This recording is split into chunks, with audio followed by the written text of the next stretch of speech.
All right, get ready for a deep dive, everyone. We're going to be talking about out-of-body experiences and the afterlife. Yeah, and we'll be using an interview with Oliver Tappe as our main source.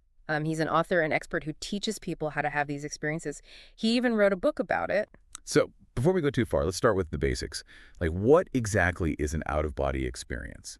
Most people imagine their soul, like, floating above their body. Right, that's a pretty common image. And Tappe used to think that too, that your soul or astral body, physically separates. Okay, But his view has changed over time. makes sense. Now he sees consciousness as more of a spectrum. And an out-of-body experience, it's more about like shifting your frequency to tap into different parts of that spectrum, I guess. So it's not really a separation then. It's more like tuning into a different radio station, maybe. Still pretty wild, if you ask me. Yeah, that's a good way to think about it. And I think what's cool about Tap's approach is that he's really big on, replacing belief with knowledge, like actually having the experience yourself, not just believing what someone else says. Yeah, don't just believe it, experience it. I like that. And speaking of experience, it seems like Tapp draws on the research of Robert Monroe, Oh, yeah, absolutely. who was kind of a pioneer in the study of OBEs. Yeah, his research is really important to like a lot of how we understand OBEs today, especially his finding that certain sound frequencies can actually, it's called hemisync, and it basically uses sound to synchronize your brain hemispheres. Interesting. And it can actually induce these altered states of consciousness that we're talking about. So it's using sound as a key to unlock different states of consciousness. Wow. This is getting really interesting. Yeah. And TAP builds on this idea with this concept of focus levels, which are specific points on a map of consciousness. And each one vibrates at a different frequency. Okay, so where do we even begin with a map of consciousness? This is wild. Well, according to TAP, the entry point is focus 10. Focus 10. Yeah, it's like the starting point. And he describes it as body asleep, mind awake. Hmm. So is that like that feeling you get right before you fall asleep, where you're aware, but your body is relaxed? Exactly. And from focus 10, you can access the other focus levels. Got it. Like, for example, focus 12 is called expanded awareness, and that's where you can perceive both the physical and non-physical realities at the same time. Wait, hold on. Perceiving multiple realities. Like, are you saying we could be missing a whole layer of reality right now because we're not tuned into the right frequency? That's what TAP suggests, yeah. And then there's focus 15, which is called the void, The void. which is really interesting because it's described as a space where thoughts actually manifest as experiences. Whoa, so like you think of a chocolate cake and boom, there it is. Well, no, not quite that simple. But the idea is that Focus 15 can be incredibly powerful for things like problem solving and creativity, and even manifesting things in your real life, too. Oh. In fact, Tapp says that using Focus 15 techniques helped him overcome his ADHD. Okay, so now this is where my mind starts to bend a little bit. So it's not just about like astral travel and other dimensions, but about using these states for real benefits in our lives. Yeah, exactly. It's about recognizing how powerful our own consciousness is and how we can, actually use it to improve our lives. But going further down this map of consciousness, there's also Focus 21, which Tapp describes as like a bridge to these non-physical realms. A bridge, like a literal bridge. That's how Robert Monroe visualized it. He said it was a bridge with a cafe even where people can meet. Hmm. And what's really interesting is that on this bridge, reality actually responds to your thoughts, like immediately. Okay, I need a minute to process all this. We're talking about accessing places where reality bends to your will. Yeah, that's the idea.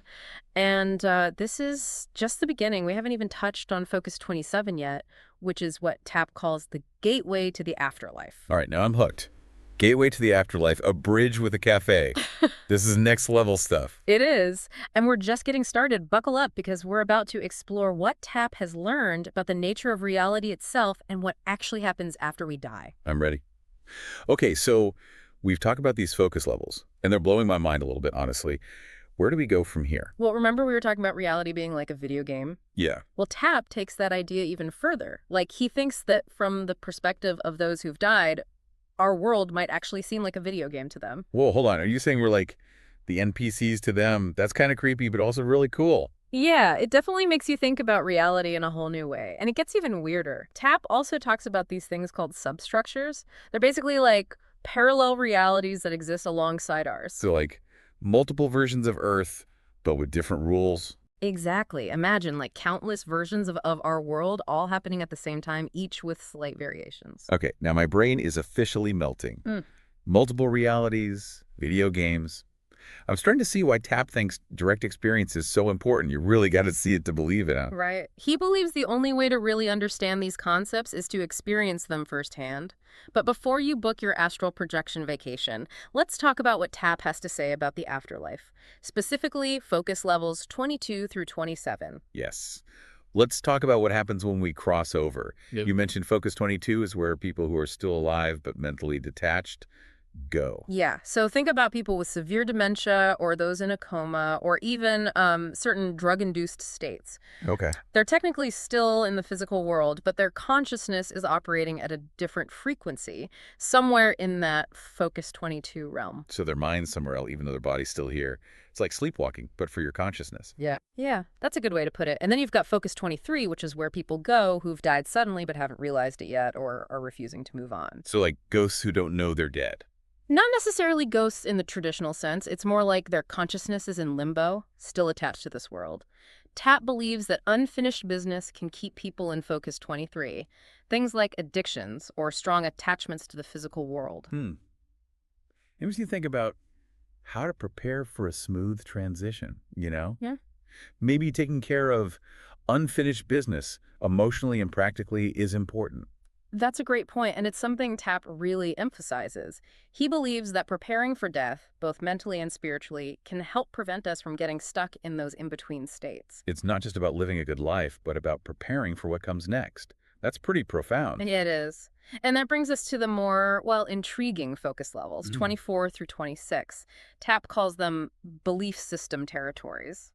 Belief system territories. What does that even mean? Is he talking about heaven and hell? Well, it's not that simple, and Tapp doesn't like using those labels. He describes these realms as places where people who've died go based on the belief systems they had during their lives. So like specific religions. Yeah, but it goes beyond that. It could be anything, really. Political ideologies, philosophies, even certain cultural groups. So you could end up in a realm full of like ancient Stoics or, I don't know, diehard Trekkies. That's both fascinating and kind of scary. What if you don't like where you end up? That's where Tapp's idea of direct experience comes in again. He says that by exploring these realms ourselves, through out-of-body experiences, we can better understand where we might be headed, and maybe even influence our own afterlife experience. Well, so it's not just about accepting whatever comes after death. Yeah. We can actually take an active role in shaping our own destiny, even in the afterlife. Exactly. It's a powerful idea. It emphasizes that consciousness is way more expansive and influential than we typically realize. This is all so mind-blowing. Yeah. I feel like our whole perception of death is changing just from this conversation. But before we wrap up, let's go back to that final stop on the map. Focus 27. What's the gateway to the afterlife like, according to Tapp? It's hard to put into words. Tapp says it's unlike anything we can imagine here in the physical world. He describes it as this vast, beautiful landscape filled with vibrant colors and an energy of like pure joy and love. It sounds amazing. Yeah. But if time and physics don't work the same way there, what do people even do? Just float around in a state of bliss all the time. Well, it's not about being idle or stagnant. It's about continued growth and evolution. Tapp explains that people create, they learn, they teach, they even have jobs if they want. It's a dynamic environment where people continue to explore and expand their consciousness. So death isn't really the end. It's just a transition to another phase of experience. I'm curious, though, you mentioned earlier that Tapp perceives this realm as crystalline and ethereal, while to those residing there, it feels solid and real. How does that work? It goes back to vibrational frequency. Those who have transitioned are vibrating at a frequency that aligns with that reality. So to them, it feels just as real and solid as our physical world feels to us right now. It's like we're tuned into a specific channel right now, and we can only perceive a limited range of reality. But if we shift our frequency, we can access completely different channels of experience. Exactly. And this brings us back to Tapp's central message, the importance of direct experience.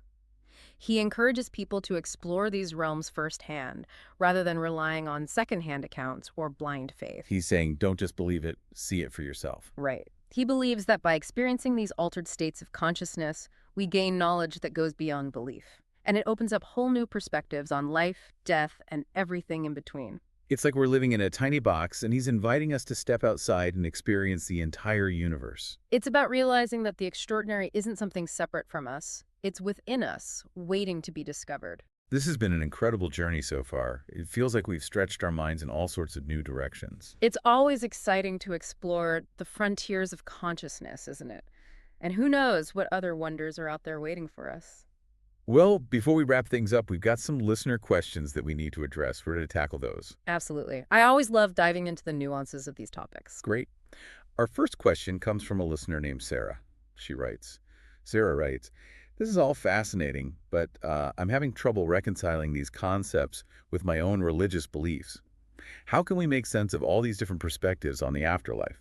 That's a great question, Sarah. And it's something a lot of people think about. These explorations of consciousness, they're not meant to replace or invalidate anyone's religious beliefs. It's more about offering different perspectives and encouraging us to consider, more possibilities, I guess. So it's not about choosing one belief system over another, but about recognizing that there might be multiple paths to truth, and that maybe our understanding of reality is always changing. Exactly. And, if you think about it, what Tapp is really saying is that as we learn and experience more, our perspectives naturally shift and expand. Yeah, it's like that saying, the more you know, the more you realize you don't know. Right. And that's what makes this whole journey so exciting. There's always more to discover. Our next question is from David. He asks, if these other dimensions exist, why can't we see them or interact with them in our everyday lives? Yeah, that's a good question. If there are all these other realities out there, why are they hidden from us? Well, remember we were talking about vibrational frequency. Yeah. Our physical senses are tuned to a specific frequency range. And that's what allows us to perceive this physical world around us. These other dimensions. Perception. So it's like our senses are filters, Mhm. only letting us see a small part of reality. Exactly. It's like trying to listen to a radio station on a frequency your radio can't pick up. You know it's out there, but you just can't access it. But if we have the right tools or techniques like meditation or hemisync, we can expand our perception and tune in to those other frequencies. That's right.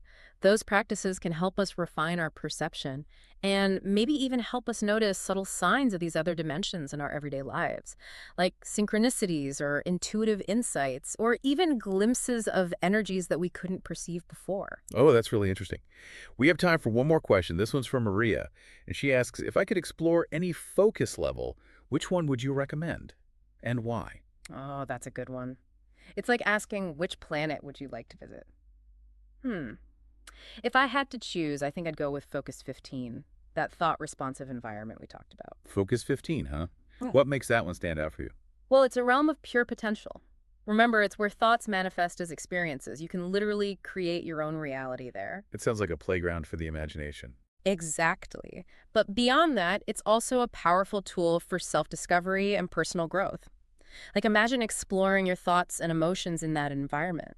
You could gain a much deeper understanding of yourself. Wow, this sounds amazing. It can be. And it's a good reminder that we're not just passive observers in this reality.